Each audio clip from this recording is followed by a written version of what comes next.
BXB.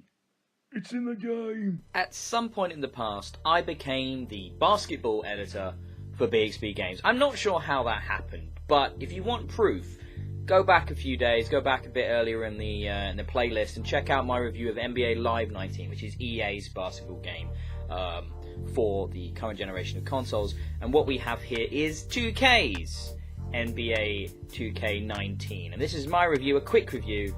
And as always, it's Ben. I'm off the cuff. I'm riffing with you. I'm talking to you a bit about this game.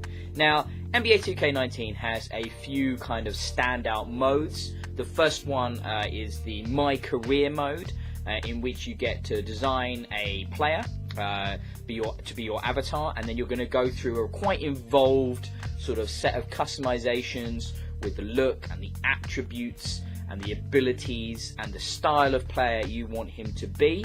And then you're going to get into a pretty engaging, fully voiced, properly performed, and quite well acted story mode. Now, these aren't always the most comfortable fits for these sports games, but of late, we've seen NBA 2K's sort of stuff really stepping up to meet the quality that's been put down by EA's games in The Journey, in FIFA, and I forget what the one was called for the NFL franchise of games as well. But in the last couple of years, they've really stepped up in a big way. So what we've got here is this new sort of iteration upon that. Not directed by any big names. I know one time they did, Spike Jonze directed one of these story modes. I don't recognise the director this time for this one that they've called The Way Back. However, it's really well performed, and I found myself getting quite attached to my character AI and really starting to care about what happened to him in his journey to try and get back into the NBA after missing out on the draft the year previously, having to go to the Asia circuit of sort of players and stuff like that, play in China and try and build his way back into the major league of basketball. And that was a cool idea, it was a cool story. And you know, I'm not a massive fan of playing these sports games, these team games where you can only play as one character on the court, play as one player. However, I found myself getting really connected to the position I was in, getting better at the position I was playing on the court, and really supporting my team. It worked well, it came across well, and I enjoyed that. The other sort of major mode is the kind of story mode that Visual Concepts have brought into the GM management game. This was weird for me because I spent a lot of time doing this, and this seems to be a visual novel. And what I mean by that is there's a huge amounts of text and reading to do between actually just playing the game of basketball.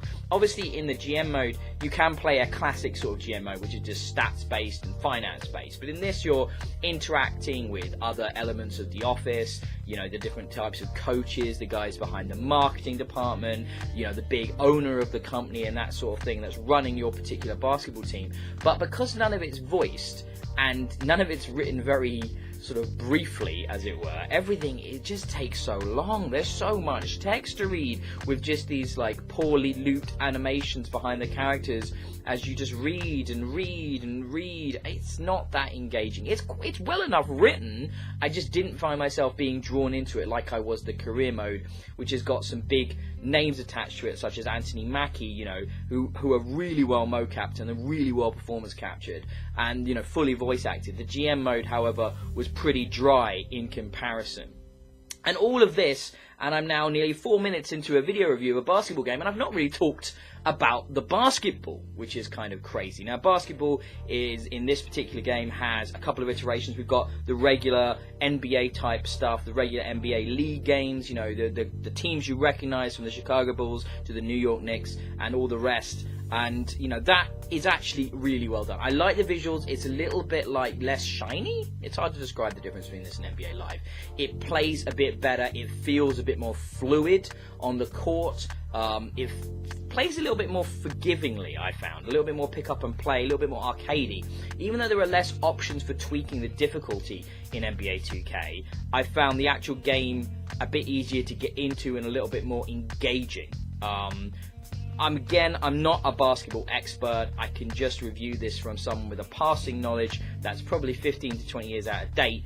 But one of the nice things that I did enjoy, there's a blacktop mode in this where you can play sort of street basketball anywhere from 1v1 to 5v5 with, you know, teams that you've completely made up yourself from all the different current rosters and also classic rosters, which I really loved. I've got Michael Jordan in there, Shaquille O'Neal, you know, lots of basketball players that I recognized from the era when I was really following the sport maybe 20 years ago. And I was able to put a team together with them and, you know, have a good bit of fun in a kind of much more pick up and play arcade style. Obviously, this game has the suite of multiplayer, you know, options as you'd expect, and it has 2K's version of Ultimate Team in there as well, which is the old random loot drop, you know, card game that you put your teams together.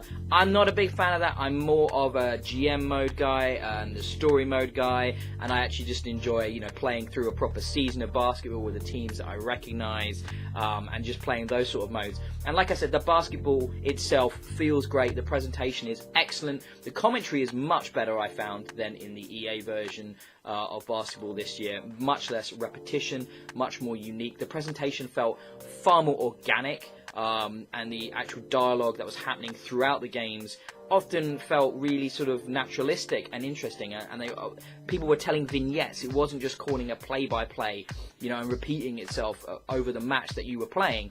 It actually felt like the commentators had personality, and they'd done a lot of recording to really bring a sort of level of authenticity to the presentation. I was quite impressed with that. I enjoyed my time with NBA 2K, definitely. It does have one big problem, and this is a big problem that NBA Live has done a good job of stepping away from, and that's the integration of the virtual currency mode into this game. That the VC, the microtransaction supported VC, is everywhere in NBA 2K19.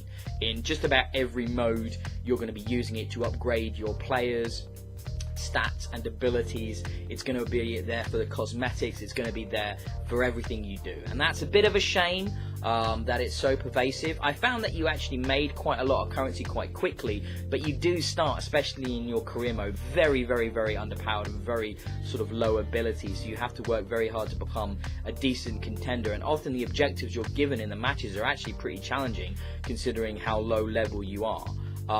So I found that a little bit frustrating, to be honest. But overall, though, I had a really good time with NBA 2K. I think the actual game of basketball is better than NBA Live's, and I think the presentation and the suite of features on offer, from the blacktop to the story mode to the very involved visual novel that is the sort of story-based GM mode, if that's your thing, it's great. I just sounded like it was a weird choice for me, but I actually really enjoyed everything that was put on here and that was given to us as options to play a game of basketball. So because of that, I'm going to give NBA 2K19 3 out of 5 stars.